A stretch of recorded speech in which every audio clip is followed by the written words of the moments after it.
El Nuevo Testamento, a ver, no es solo un libro, ¿eh? Es más bien el eco de una época, de un lugar lleno de conflictos, de esperanzas y de cambios súper radicales. Hoy nos vamos a meter de lleno en ese mundo fascinante que le dio forma. Para empezar, una pregunta que parece simple, pero no lo es. Cuando se escuchan las palabras Nuevo Testamento, ¿qué es lo primero que se nos viene a la cabeza? Seguramente una colección de libros. Pero, bueno, su nombre esconde un significado mucho, mucho más profundo y personal. El viaje de esta palabra es increíble, en serio. Comienza con berid en hebreo, que significa un pacto, una alianza solemne. De ahí pasa al griego como diatikes y finalmente aterriza en el latín como testamentum. Y ojo, este cambio de pacto a testamento lo es todo. Ya no se habla solo de un acuerdo entre dos partes, sino de una herencia, de la última voluntad que alguien deja a sus sucesores. Esta analogía es potentísima. Nos invita a leer estos textos no como si fueran un código de reglas frías, sino como la herencia que un padre le deja a sus hijos. Una herencia llena de promesas, de instrucciones y sobre todo de esperanzas. Es un documento que nos convierte en herederos. Bueno, y para entender bien el testamento, primero tenemos que sumergirnos en el mundo de quien lo dejó. Y créanme, el primer siglo en Palestina no se parecía en nada, pero en nada al mundo que conocemos hoy. Estas son las preguntas clave que nos van a guiar. La política, la vida de todos los días, las tensiones sociales, todo eso no es solo un telón de fondo, ¿eh? Es el terreno fértil del cual brotó el mensaje que encontramos en estos escritos. Pensemos por un momento en un lugar bajo una presión constante. Por siglos, Palestina fue un punto de choque entre grandes imperios, con reyes impuestos desde afuera y una población que luchaba con uñas y dientes por mantener su identidad. Aquí se ven clarísimos las capas de dominación. Primero, los griegos. Luego, un respiro, un breve momento de independencia con los macabeos y finalmente, la implacable llegada de Roma.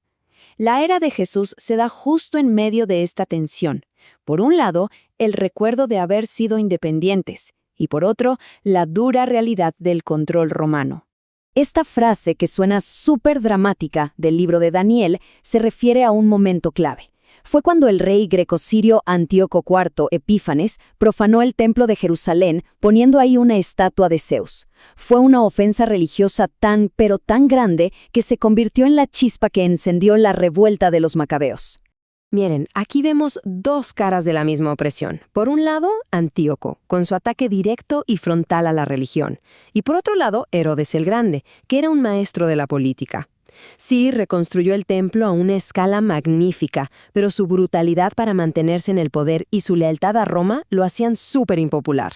Los dos eran una amenaza para la identidad judía, solo que de maneras muy distintas. Y la cosa se complicó todavía más.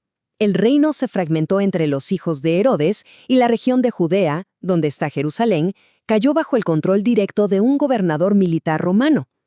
Este es exactamente el escenario de la vida adulta de Jesús. Un gobernante local en Galilea y la presencia directa y opresiva de las legiones romanas en Judea, con Poncio Pilato a la cabeza. Pero bueno, ¿cómo afectaba todo esto a la gente común y corriente? Dejemos a los emperadores un momento y veamos cómo se vivía en este mundo tan complejo. Las ciudades eran centros súper vibrantes y cosmopolitas. Gracias a las calzadas romanas, el comercio y las ideas fluían a toda velocidad. Pero claro, esto también significaba que un montón de culturas y religiones convivían en espacios muy reducidos, creando un ambiente de interacción constante, sí, pero también de mucho conflicto potencial. Porque claro, esta convivencia no siempre era tranquila. Digamos que debajo de la superficie de la vida urbana había unas divisiones profundísimas que marcaban todas las relaciones sociales. La sociedad estaba fracturada por todos lados, la tensión entre judío y no judío, constante. La lucha por mantener la pureza religiosa frente a una cultura grecorromana que lo invadía todo. La enorme brecha económica, empeorada por los impuestos. Y por supuesto, la división política fundamental. O colaborabas con Roma o te resistías. Cada interacción diaria, cada conversación podía cruzar una de estas líneas de falla. Y todo esto nos lleva a la última pieza del rompecabezas. Si este mensaje empezó en un mundo tan dinámico, tan conflictivo, ¿por qué y cómo se transformó de ser una tradición oral a los textos que conocemos hoy? Al principio, y esto es clave, no había un libro. Durante casi 20 años, todo era hablado. Los apóstoles viajaban, contaban las historias, enseñaban. El movimiento era una tradición oral, viva, en constante expansión. Entonces, ¿qué fue lo que cambió? Pues la vida real. Las comunidades cristianas que recién se formaban empezaron a tener problemas bien urgentes. Persecución de afuera, conflictos internos, gente que torcía el mensaje. Escribir se volvió una necesidad práctica para guiar, para corregir y para consolar a estas comunidades que estaban lejos. El proceso no fue algo planeado desde el principio, para nada. Fue una evolución orgánica. Primero pasaron las cosas, luego se contaron de boca en boca, y solo cuando surgieron problemas concretos, se empezaron a escribir documentos para responder a ellos. Las cartas para corregir problemas, los evangelios para preservar la historia, el Apocalipsis para dar esperanza.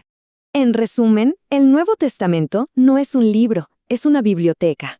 Una colección de, digamos, documentos de emergencia, escritos en medio del calor de la historia para resolver problemas reales de gente real. Cada texto es una ventana a los desafíos que enfrentaban esas primeras comunidades. Y esto nos deja con una última pregunta. Entender este mundo antiguo es crucial porque nos muestra que estos textos no cayeron del cielo, nacieron de la tierra, de la política, de la sociedad, del conflicto. La pregunta para reflexionar es, ¿cómo este conocimiento del contexto cambia la manera de leer y comprender su mensaje en el presente? Gracias por habernos acompañado a explorar el mundo que se esconde detrás de estas palabras.